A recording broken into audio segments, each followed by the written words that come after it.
Hi everyone, welcome to my podcast. My name is Mal Venegas, and today I want to talk about the homeless community here in Boise, Idaho. As of right now in Boise, the leaves are starting to change color and fall to the ground as the weather shifts from warm to cold. During this time in fall season, many people dig through their closets and search for their winter coats or even purchase fashionably new ones.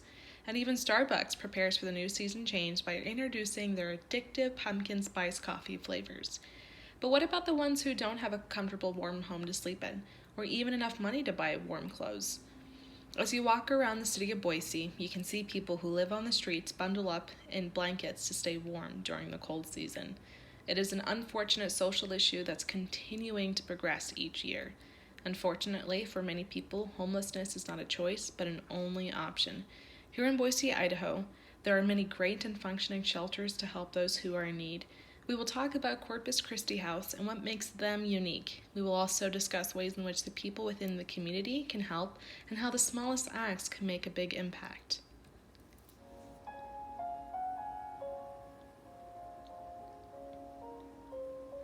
As of today, Idaho currently holds an estimate of 1.79 million people, and its current growth rate is approximately at 0.89%.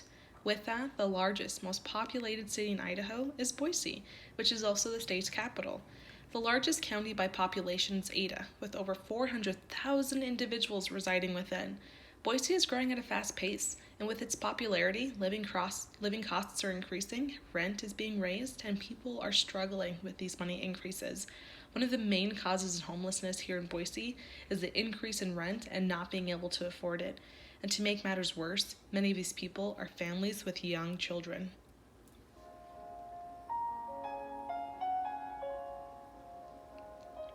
To give you a better understanding of the homeless community and who they are, I decided to use Locke our view of the many different people who are considered homeless. Mr. Locke writes that within the homeless community, they are not all victims of poverty.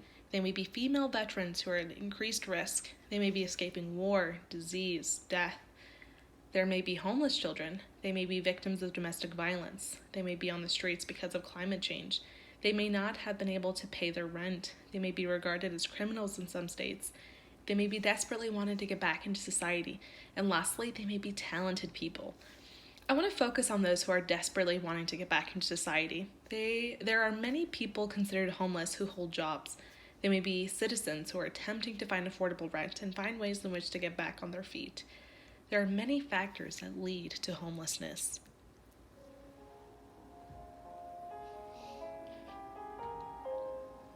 Not many people are aware of the mental illness that homeless people are struggling with. Unfortunately, many people in the homeless community struggle with mental health, and it is a major contributor to homelessness. There are many more people with untreated severe psychiatric illnesses living outside on the streets than there are receiving care in hospitals. Many people with untreated serious mental illness become homeless, and communities are forced to bear the cost of that.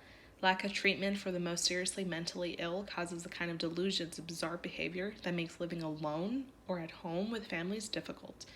Many homeless people experience a lack of connection with those in society. Some feel a lack of self-worth and have a hard time overcoming their certain circumstance. In many cases, people in the homeless community turn to drugs and alcohol to escape their reality. Some think that self-medicating will help improve their mental state, but are not given the right resources to do it safely and legally. There is some history of the Boise City Councilmen passing ordinances and laws to reduce the numbers of homelessness. But their laws and views were thought to be harsh and cruel, and didn't rest well with the public.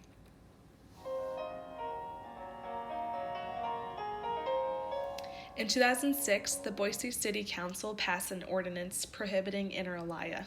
Inter alia, sleeping in public without the permission of the owner.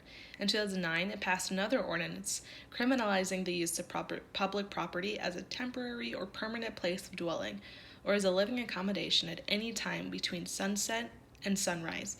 That same year, several homeless individuals who had been cited or arrested for violating one or both of these ordinances filed suit in the U.S. District Court for the District of Idaho. They alleged that it violated the Eighth Amendment's prohibition on cruel and unusual punishment. The NOI passed that it is unlawful to punish people to sleep outside if they have nowhere else to go. With this, many people in Boise also agreed and knew that there must be other ways to slowly reduce the increasing numbers. So, the people of Boise decided to ban panhandling and post signs that read, "Say no to panhandling, contribute to the solution, give to local shelters." Panhandling is illegal in most areas in Boise, Idaho. So, in many places where it is still legal, people are allowed to ask for money with a few exceptions, such as to not ask for money on a bus or train, from people waiting in line, from drivers on the road, or within 20 feet of an ATM. The measure also bans aggressive panhandling. In the beginning of January 2014, infractions have been given, followed by a criminal misdemeanor for subsequent violation for those who do not comply to these requirements. Signs have been posted and are in effect even to recent days. Proponents said the law would be good for business and make the downtown area more enjoyable for visitors. Many people are still against this idea, and that's only why some parts of Boise are prohibiting it, while many other parts still accept it.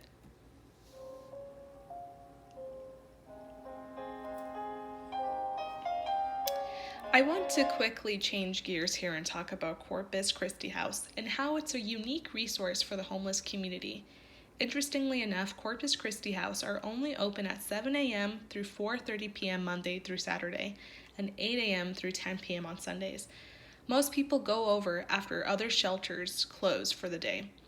It gives people the chance to hang out in a safe and free location. At Corpus Christi House, they focus on hospitality within their facility to those who live on the streets. They offer free coffee, free meals, bathrooms with showers, laundry rooms, an address to get their mails, and all of this is done possible through donations and volunteers. Their doors are open for everyone and anyone, and only ask for people to be respectful.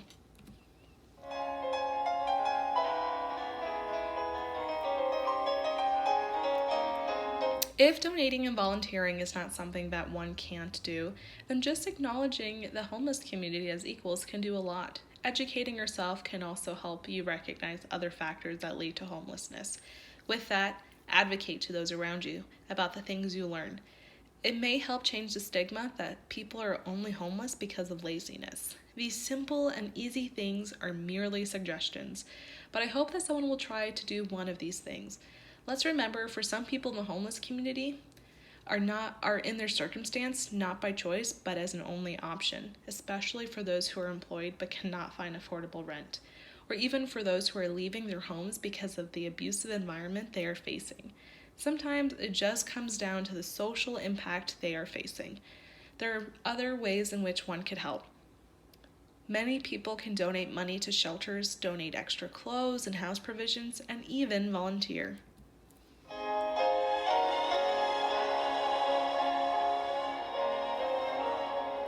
What do you think we should be doing as a community to help those that are in need?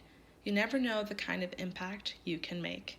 Thank you for listening to my podcast today. I want to personally thank World Population Review for giving me reliable statistics, for criminal law with giving me past and recent law information, Dr. E. Fuller T. for mental illness information on the homeless community, Locke R., who gave such a great insight on who the homeless population might be, Dennis Matsuv for recreating the beautiful song Rhapsody on a Theme Pagini, and lastly Keys S. for reminding me about panhandling being illegal in some areas in Idaho. I wouldn't have been able to give credible sources without these links and the individuals who pulled the data together.